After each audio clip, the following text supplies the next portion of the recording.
Hey, well, tonight I'm angry at the price of elections, and this is the day after November 3rd. It's November the 4th, 2020, here in the USA.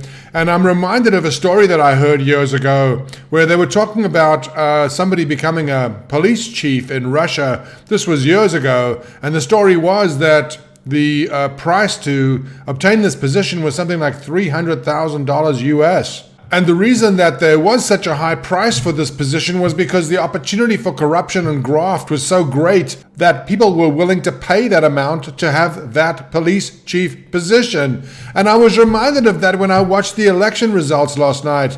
You may not be aware of this, but last night in the non-presidential races, something like $8 billion was spent by people attempting to either retain their congressional or Senate seats or become a congressman or senator. And I'll ask you, what could possibly be worth that amount of money if not corruption? It has to be corruption. Nobody needs to pay that kind of money to go to Washington and do their civic duty. After you, sir, would be the refrain if there wasn't corruption. But the opportunity to make money is so great that these guys are willing to spend tens of millions of dollars just for the chance to work there for 2 or 6 years because of the opportunities that are presented for being in government.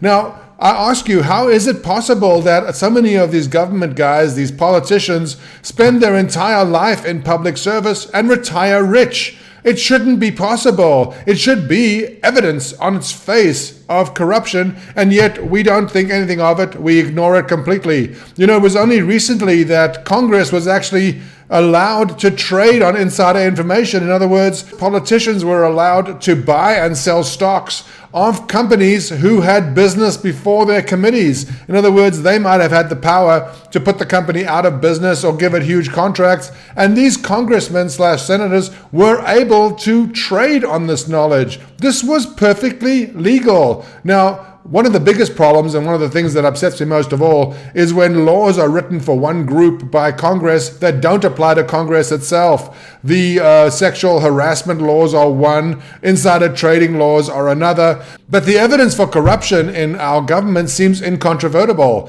What possible reason could there be for someone to be willing to pay tens of millions of dollars to hold a government position? It's not as if their urge to help with civic duties is so great that they're willing to expend their private fortune to do so. It has to be because of the opportunities that are being presented to them with this position. The fact that we allow lobbying, the fact that we allow campaign contributions, the fact that we allow politicians and government regulators to move back and forth between industry and government, that is a recipe for corruption. It is impossible to avoid. And when you see how much money these aspiring politicians are willing to spend to become real life politicians for the opportunities that's going to present for them, their sons, their daughters, their wives, their brothers, you realize that there is no other possible reason that there would be such a demand for these government posts. Why would anybody pay tens of millions of dollars if not for the opportunity for corruption? There is no other possible reason that I can think of.